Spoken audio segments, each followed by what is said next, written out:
Bismillahirrahmanirrahim. Alhamdulillah wassalatu wassalamu ala Rasulillah wa ala alihi wa ashabihi wa man walah. Amma ba'du. Ikhwas sekalian yang saya cintai karena Allah Subhanahu wa taala.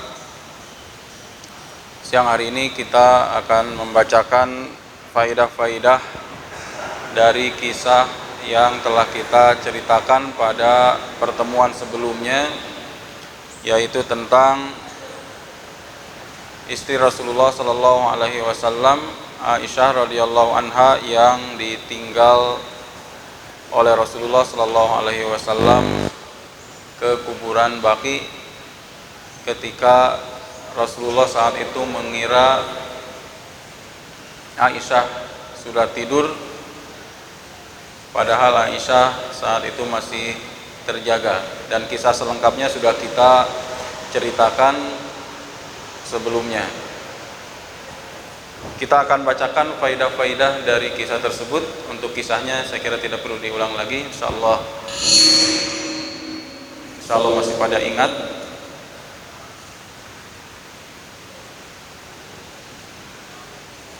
Saya di sini menyebutkan beberapa faidah. Yang pertama, kata beliau fil hadis annahu yuksinu isti'malul asalib allati tuqidul ghafil. Di sini ada faidah bagaimana perawi, begitu juga Aisyah radhiyallahu anha, menggunakan metode penyampaian yang menggugah kepada pendengarnya. Aisyah mengatakan, ala uhadditsukum anni wa an Rasulillah sallallahu alaihi wasallam. Maukah aku ceritakan kepada kalian kisah tentang aku dan Rasulullah sallallahu alaihi wasallam? Ini pertanyaan yang membuat pendengarnya tergugah, menjadi penasaran dengan apa yang akan diceritakan. Ini salah satu metode penyampaian ilmu, dipraktekkan oleh Aisyah, juga dipraktekkan oleh orang yang mendengar dari Aisyah radhiyallahu anha, oleh Muhammad bin Qais. Muhammad bin Qais juga menceritakan kepada murid-muridnya kisah dari Aisyah ini menggunakan metode tersebut. Dia mengatakan, ala uhadditsukum anni wa an ummi. Maukah saya ceritakan kepada kalian tentang kisah tentang aku dan tentang ibuku, maksudnya Ummul Mukminin Aisyah radhiyallahu anha. Dan metode-metode yang lain yang bisa menggugah perhatian para pendengar itu dicontohkan banyak lagi, bukan hanya satu jenis, dua jenis, dan ini juga digunakan bukan seterusnya. Kalau seterusnya seperti ini juga sama, bikin bosan juga, orang menjadi tidak tergugah untuk mendengarkan apa yang akan diceritakan. Kemudian faedah berikutnya, yang kedua, pengagungan para sahabat terhadap istri-istri Rasulullah sallallahu alaihi wasallam. Muhammad bin Qais, dia mengatakan, ala uhadditsukum wa an ummi. Maukah aku ceritakan kepada kalian tentang aku dan tentang ibuku, menggunakan lafaz ibuku sebagaimana yang disebutkan oleh Allah di dalam Al-Qur'an tentang istri-istri Rasulullah sallallahu alaihi wasallam, wa azwajuhu ummahatukum. Dan istri-istri Rasulullah itu adalah ibu kalian. Dia tidak menyebutkan Aisyah. Maukah aku ceritakan tentang kalian dan Aisyah? Ini melevelkan dirinya dengan Aisyah, seolah ada hubungan apa dengan Aisyah. Akan tetapi dia menyebut ini demi pengagungan bahwa yang akan diceritakan ini ibunya, Ummul Mukminin Aisyah radhiyallahu anha. Sampai pada kata-kata yang digunakan juga ditempatkan tidak menghinakan Aisyah radhiyallahu anha, istri Rasulullah SAW, tapi tetap dalam posisi yang mulia. Sebagian kita menyebut istri-istri Rasulullah SAW itu di tempat yang hina. Ada yang membawa nama Aisyah ini kepada nyanyinya sendiri juga sudah haram. Kemudian Aisyah radhiyallahu anha dijadikan judul sebuah lagu, lalu didendangkan, lalu dijadikan sarana joget-jogetan, sarana maksiat. Yang diceritakan di dalam liriknya adalah Aisyah, istri Rasulullah sallallahu alaihi wasallam. Ada juga yang menyebut Aisyah secara serampangan, menyebut tentang profil Aisyah sebagai wanita yang gaul dan seterusnya. Ini maksudnya mungkin mengagungkan, memuliakan, ingin lebih familiar dengan orang-orang yang mendengar tentang beliau, tapi sesungguhnya itu penghinaan secara sadar ataupun tidak sadar, merendahkan Aisyah radhiyallahu anha. Lihat sahabat Rasulullah mau menceritakan, padahal menyebut Aisyah juga adalah sesuatu yang boleh.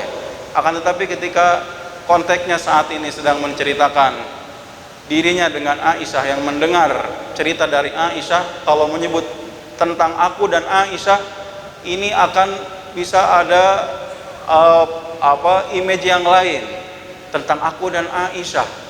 Kalau tadi Aisyah mengatakan tentang aku dan Rasulullah, memang ada hubungan antara Aisyah dengan Rasulullah SAW. Tapi tentang Muhammad bin Qais yang sekedar mendengar cerita dari Aisyah radhiyallahu anha, ini menjadi kurang pantas ketika dia mengatakan tentang aku dan Aisyah. Paling ingin diceritakan tentang aku ketika mendengar dari Aisyah, dari Ummul Mukminin Aisyah radhiyallahu anha. Dia gunakan secara teliti penggunaan bahasa, penyebutan julukan kepada orang-orang yang agung di dalam agama ini. Kemudian yang ketiga faedahnya, kelembutan Nabi Shallallahu Alaihi Wasallam terhadap istri-istrinya. Dalam kisah ini bagaimana Rasulullah Shallallahu Alaihi Wasallam tidak mau mengganggu tidur istrinya.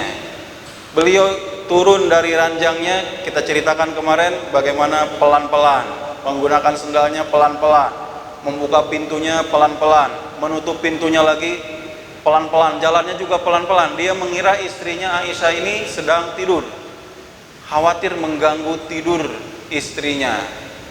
Ini kelembutan yang dicontohkan oleh Rasulullah Sallallahu Alaihi Wasallam. Kalau kita bukan hanya istri terkadang yang diganggu, istri tetangga juga terganggu. Sampai jarak 2 rumah, 3 rumah juga terganggu. Di setel musik kenceng-kenceng, itu bukan hanya istri kita yang terganggu, istri tetangga juga keganggu.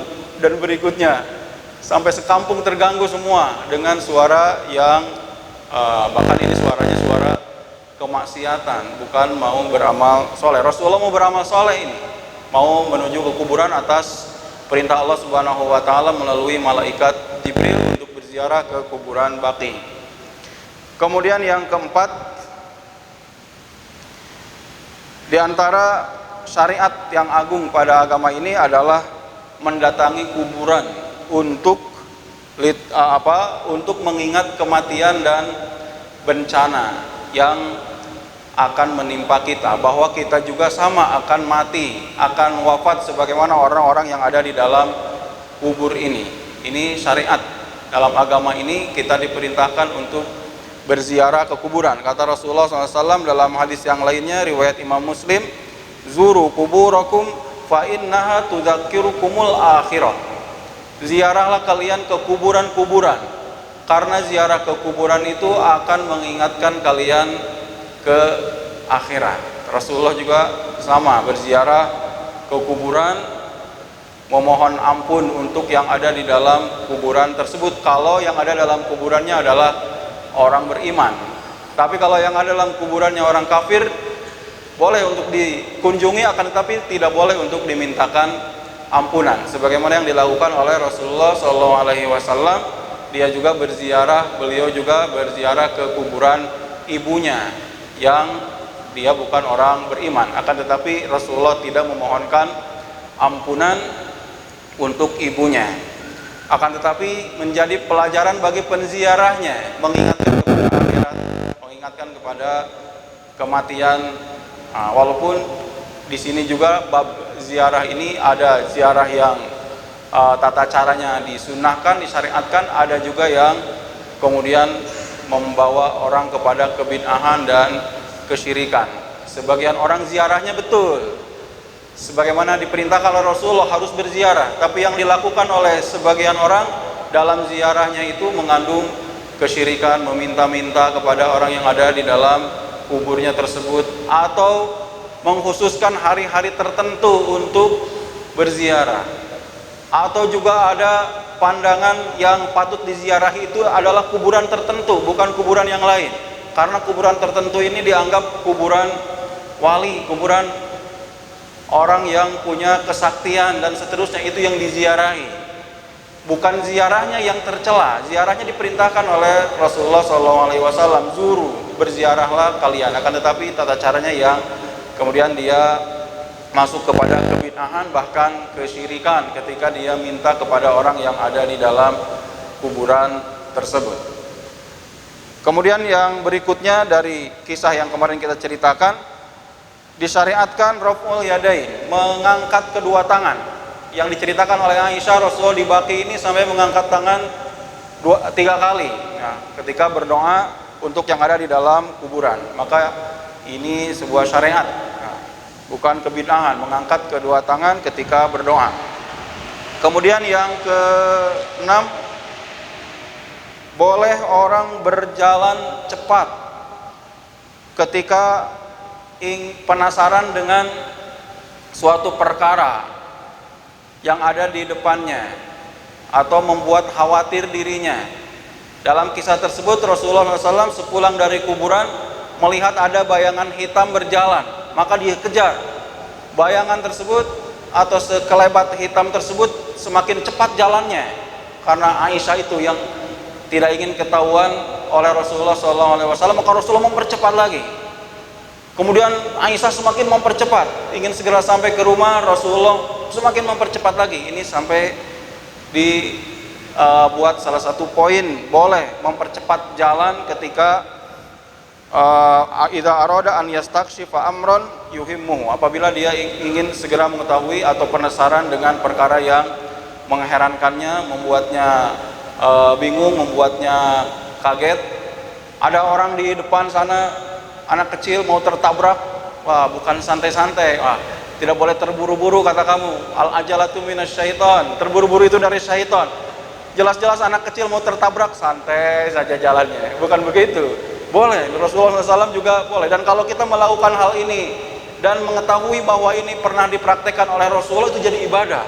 Padahal ini perkara yang normal saja, tabi'i saja, tabiat. Kalau ada orang yang mau tertabrak misalnya, atau ada kita perlu buru-buru lalu kita berjalan cepat, dan kita ingat dengan hadis ini Rasulullah juga melakukan hal itu, maka ini jadi ibadah, jadi pahala. Padahal ini suatu yang tabi'i, tapi karena kita ingin mengikut Rasulullah SAW, ini menjadi faedah. Maka akan berbeda orang yang memiliki ilmu dengan orang yang tidak memiliki ilmu. La yastawil ladzina ya'lamun wal ladzina la ya'lamun. Orang yang tahu bahwa Rasulullah melakukan hal ini kemudian dia mengamalkan, dia dapat pahala. Berbeda dengan orang yang mengamalkan hal yang sama tapi dia sekedar mengamalkan hal tersebut karena tabiat saja, ini tidak dapat apa-apa. Kalau perjalanan normal yang dilakukan oleh Rasulullah, memang secara umum keseharian Rasulullah itu berjalannya cepat.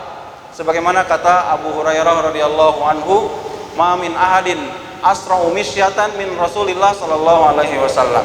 Tidak ada orang yang berjalan cepat selain Rasulullah sallallahu alaihi wasallam. Cepat ini bukan berarti dia terburu-buru membabi buta, tabrak sini tabrak sana, akan tetapi Rasulullah jalannya itu energik, penuh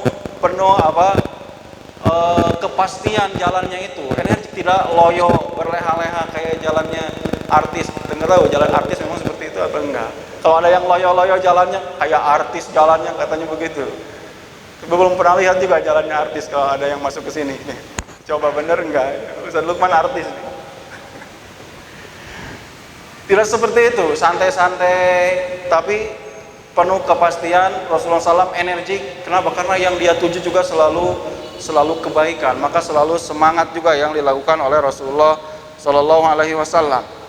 Kemudian yang ke-7 faedahnya, dalam kisah ini salah satu gambaran keadaan Rasulullah dan istrinya ketika di rumah dalam berpakaian.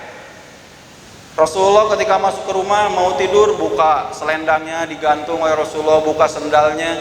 Kemudian Aisyah radhiyallahu anha diceritakan di sini ketika mau menyusul Rasulullah SAW yang turun dan keluar dari rumahnya, maka Aisyah segera menggunakan kerudung, segera menggunakan baju besarnya. Itu Aisyah radhiyallahu anha. Kalau dia segera menggunakan kerudung, menggunakan baju besar, berarti ketika di rumahnya dia tidak menggunakannya. Maka ini salah satu gambaran kehidupan di rumah Rasulullah, bahwa keadaan di rumah itu tidak sama dengan keadaan di luar rumah. Jangan sampai karena kita sangat soleh atau istri kitanya merasa sangat soleha, di luar dan di dalam rumah juga sama saja, tutup, wah, jilbab rapi terus, padahal yang di rumah hanya ada suaminya saja. Ini tidak sesuai sunnah, ini juga akan membuat jengkel pada dia. Kalau istrinya seperti itu terus, di dalam rumah dan di luar rumah jilbab rapi, pakai niqab. Saya pernah mendengar ada seorang yang dicerai istrinya, kemudian dia ceritanya terbuka, walaupun ini tidak baik juga menceritakan aib-aib tentang istrinya kenapa cerai, tapi ini sudah kadung saya dengar dahulu. Dia ceritakan, saya menceraikan istri. Kenapa menceraikan istri? Apa istri saya kayak mayit katanya. Saya masuk ke rumah dia berbaring cepat katanya nih, ditutup dari bawah sampai atas, tertutup aja begini. Mungkin karena saking solehnya tidak ingin terbuka auratnya, tapi salah. Aisyah radhiyallahu anha, dia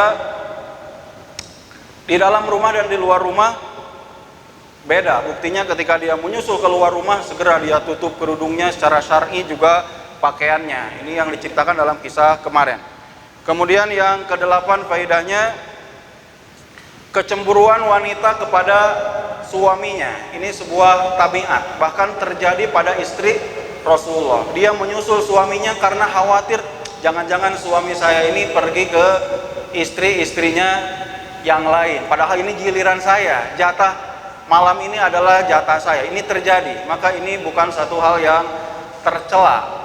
Tercela itu apabila kecemburuan seorang wanita atau seorang laki-laki yang tidak diiringi dengan keraguan, itu jatuhnya kepada buruk sangka.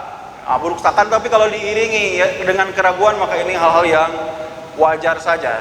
Tidak mesti dijadikan senjata kita untuk menjatuhkan istri kita, untuk menyerang istri kita, menyalah-nyalahkan. Akan tapi terima ini sebagai sebuah tabiat dari mereka. Namun walaupun demikian, walaupun kita menerima, tidak menjadikan celaan terhadap istri kita, bukan berarti tidak ditegur juga. Ini faedah yang ke-9-nya. Faedah yang ke-9-nya, bahwa seorang laki-laki, seorang suami boleh menampakkan ketidakridhoan ketika istri melakukan hal yang memang tidak diridhoinya, yang tidak tepat. Aisyah curiga kepada Rasulullah SAW pergi ke istri yang lainnya, maka saat itu ketika diterangkan oleh Aisyah bahwa saya keluar karena mengira engkau pergi ke istri yang lain, maka didorong oleh Rasulullah SAW dadanya, dan Rasulullah mengatakan, apakah engkau mengira Allah dan Rasulnya itu akan berkhianat? Tetap disampaikan juga teguran, kalau memang ini tidak tepat. Walaupun bukan berarti harus dimarah-marahin, disalah-salahkan, apalagi menjadi alasan untuk diceraikan gara-gara dia cemburu. Terkadang ada keburukan-keburukan yang ada pada istri-istri kita itu, istri-istri kalau yang banyak istrinya. Kalau yang satu istrinya, terkadang ada keburukan pada istri kita itu, bukan berarti keburukan itu harus dihilangkan. Ada sebagian ulama yang mengatakan laisal ihsan, laisa minal ihsan, bukan sebuah kebaikan seorang suami an yakufal adza an yakufa adza min an zaujatiha, untuk mencegah keburukan dari istrinya. Akan tetapi kebaikan yang paling baik dari seorang suami adalah an yatahammal al adza minha, adalah dia bersabar dengan keburukan yang ada pada istrinya. Terkadang ada yang memang ini, apalagi kecemburuan ini sebuah tabiat yang umumnya terjadi pada wanita, dan laki-laki juga banyak yang memiliki tabiat ini. Kemudian yang ke-10, ditambah lagi, walaupun salah tadi istrinya yang menganggap Rasulullah pergi ke rumah istrinya, ke rumah istri-istri yang lain, Rasulullah SAW juga tidak membiarkan hal tersebut dan menyampaikan alasan yang sebenarnya kenapa beliau keluar dari keluar dari rumah dan tidak izin dulu. Rasulullah menceritakan kepada Aisyah bahwa saya tadi mengira engkau sudah tidur, kemudian malaikat Jibril datang memanggil dari luar. Ternyata dia menyampaikan perintah Allah bahwa saya harus pergi ke Baqi, ke kuburan di Baqi Gharqad, mendoakan, memintakan ampunan untuk mereka. Diterangkan oleh Rasulullah SAW, tidak dibiarkan, tidak sekali dimarahin, kamu nih salah, tapi diceritakan alasannya kenapa dia keluar, dan itu semakin membuat Aisyah juga yakin dan Aisyah juga merasa bersalah. Walaupun tadi didorong juga, ini tidak membuat sakit hati Aisyah radhiyallahu anha, karena memang wajar ditegur seperti itu karena dugaannya atas dasar yang salah atau dugaannya tidak berdasar. Kemudian yang ke-11, boleh seseorang ziarah kubur di malam hari. Nah, karena ini yang dilakukan oleh Rasulullah juga di malam hari, dan mendoakan orang-orang yang ada di dalam kubur. Siang hari juga boleh, malam hari juga boleh, ini dalilnya. Kemudian yang ke-12, boleh perempuan berziarah ke kuburan, boleh. Perempuan juga berziarah. Buktinya dalam hadis ini, Aisyah radhiyallahu anha bertanya kepada Rasulullah, apa yang harus saya ucapkan apabila saya pergi ke kuburan? Kemudian Rasulullah beritahu ucapannya. Jibril menyampaikan doanya itu, assalamualaikum ya ahlad diyar, dan seterusnya. Kalau perempuan itu tidak boleh ziarah ke kuburan, maka ketika Aisyah bertanya kepada Rasulullah, bagaimana kalau saya pergi ke kuburan, apa ucapan yang saya baca? Tentu Rasulullah akan terlebih dahulu mengatakan, jangan, perempuan jangan, biar itu laki-laki saja. Maka doanya juga tidak akan diberitahu, nanti takut pergi. Rasulullah memberitahu, berarti boleh perempuan pergi ke kuburan. Ada larangan perempuan pergi ke kuburan. La'anallah zuwarat al-kubur. Allah melaknat perempuan-perempuan yang berziarah ke kuburan. Kenapa? Karena pada umumnya mereka bisa membuat fitnah laki-laki, memfitnah, atau datang ke sana dengan tabarruj, dengan dandan yang menor-menor, atau datang ke sana berdesak-desakan dengan laki-laki, maka mereka sebaiknya tidak pergi. Maka ancaman tadi itu bukan kepada ziarahnya sendiri, akan tetapi kepada ilatnya, kepada alasan atau kepada perkara lain yang menyebabkan mereka sebaiknya tidak pergi ke kuburan, maka diancam dengan laknat Allah. Dan ini didukung oleh hadis yang lainnya, yaitu riwayat Ummu Atiyah, bahwa Rasulullah SAW mengatakan, kami dilarang, kami dilarang para perempuan ini dari berziarah kubur, walam yu'zam alaina, kata Ummu Atiyah, tapi larangan itu tidak secara tegas. Artinya sebaiknya mereka tidak ikut. Akan tetapi kalau mereka ikut dan aman dari fitnah, juga mereka tidak berdesakan dengan laki-laki yang bukan mahram, kemudian mereka tetap menjaga adab-adab syar'i, maka ini hal yang boleh ditunjukkan diantaranya oleh hadis yang kita ceritakan kemarin, bahwa Aisyah tidak dilarang oleh Rasulullah SAW. Dan ada pendukung-pendukung hadis yang lainnya yang menunjukkan boleh seorang wanita itu berziarah kubur. Kemudian yang ke-13, ini semuanya ada 16, tamatkan aja sedikit lagi. Yang ke-13, ziarah kubur ini dianggap sepele oleh sebagian orang, padahal dianggap agung oleh Allah Subhanahu wa taala. Buktinya apa? Di waktu tidur, Rasulullah sedang tidur, sampai dibangunkan, dipanggil oleh malaikat Jibril, diperintah oleh Allah untuk ziarah kubur. Berarti ini amalan yang agung, ziarah kubur itu. Yang salah itu tata caranya, jika salah sebagaimana tadi yang sudah disebutkan beberapa perkara yang menjadikan mereka terjatuh kepada kesyirikan dan kebid'ahan. Berziarahnya silakan, dan ke kuburan yang mana saja, kuburan apalagi kuburan orang-orang yang kita kenal dan kita ingin mendoakannya, apalagi orang-orang yang punya hubungan kekerabatan dengan kita mendoakan di situ. Tapi intinya kuburan mana saja, dan tujuannya adalah untuk mengingatkan kita kepada kematian dan mengingatkan kita kepada akhirat. Kemudian yang ke-14, ada malaikat Jibril dan rasa malunya. Malaikat Jibril ketika datang, kata Rasulullah, dia tidak mau masuk ke rumah. Kenapa? Karena Aisyah sudah membuka pakaiannya. malu. Malaikat Jibril malu melihat Aisyah radhiyallahu anha yang sudah membuka pakaiannya di rumah Rasulullah SAW, maka dia manggil dari luar. Kita melihat yang terbuka bajunya bukan malu, bukan, malah asik, keenakan melihat, bahkan sengaja dicari-cari channelnya atau dicari-cari apanya ya, channelnya ya, apa namanya channel ya, dicari-cari yang sengaja terbuka-terbuka. Kalau yang tertutup-tertutup malah tidak menarik. Yang menarik adalah justru yang terbuka-terbuka. Berbeda sifat orang-orang yang fasik dengan malaikat. Malaikat semuanya soleh.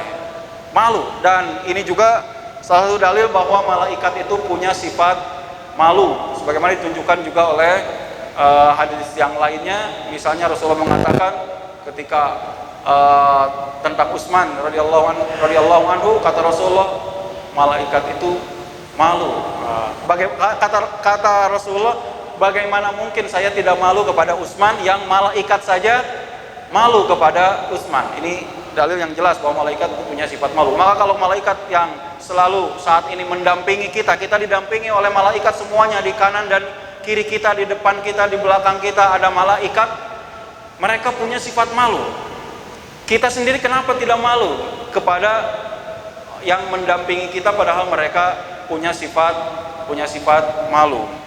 Kalau kita berbuat maksiat, di antaranya yang membuat kita terhindar dari kemaksiatan itu sadari bahwa di samping kita ada malaikat yang punya sifat malu. Di samping kita juga punya perasaan malu kepada Allah Subhanahu wa taala, kepada malaikat, kepada manusia di sekitar, juga kepada diri kita sendiri juga kita seharusnya malu. Kemudian yang ke-15, kisah yang kita ceritakan ini menunjukkan kemampuan Rasulullah SAW untuk mendengar malaikat Jibril, juga untuk menjawab malaikat Jibril padahal orang di sebelahnya tidak mendengarnya. Aisyah tidak tidur, terjaga di sampingnya. Malaikat Jibril memanggilnya, Rasulullah juga menjawabnya. Terjadi pembicaraan di antara Rasulullah dengan malaikat Jibril yang ada di luar rumah tanpa terdengar dan tanpa diketahui oleh Aisyah. Ini kemampuan Rasulullah, anugerah dari Allah Subhanahu wa taala khusus bagi Rasulullah sallallahu alaihi wasallam. Juga nabi-nabi yang lainnya yang diberi wahyu oleh Allah Subhanahu wa taala, yang lainnya tidak mendengarnya, akan tetapi nabi tersebut mampu mendengarnya. Kemudian yang ke-16 ini doa. Nah, tentang doa ketika ziarah ke kuburan yang dicontohkan oleh Rasulullah di dalam kisah ini adalah assalamu ala ahli diyar minal mu'minina wal muslimin wa yarhamullah al mustaqdimina minna wal mustakhirin wa inna insyaallahu bikum lalahikun. Dalam riwayat yang lainnya boleh juga, sahih juga, assalamualaikum daru qaumin mu'minin wa atakum ma tu'aduna gadan muajjalun wa inna insyaallahu bikum lahikun Allahumma gfir li ahli baqi gorqad. Itu yang diucapkan oleh Rasulullah SAW. Jadi datang ke kuburan itu bukan Al-Fatihah atau Yasin dan yang lainnya, itu wallahu alam dalilnya dari mana. Yang ada dari Rasulullah SAW, datang ke kuburan itu doanya adalah yang barusan sebagaimana dibacakan. Wallahu ta'ala alam. Mudah-mudahan apa yang disampaikan bermanfaat. Kita akhiri dengan kafaratul majlis. Subhanakallahumma rabbana wa bihamdik asyhadu an la ilaha illa anta astaghfiruka wa atubu ilaik. Wassalamualaikum warahmatullahi wabarakatuh.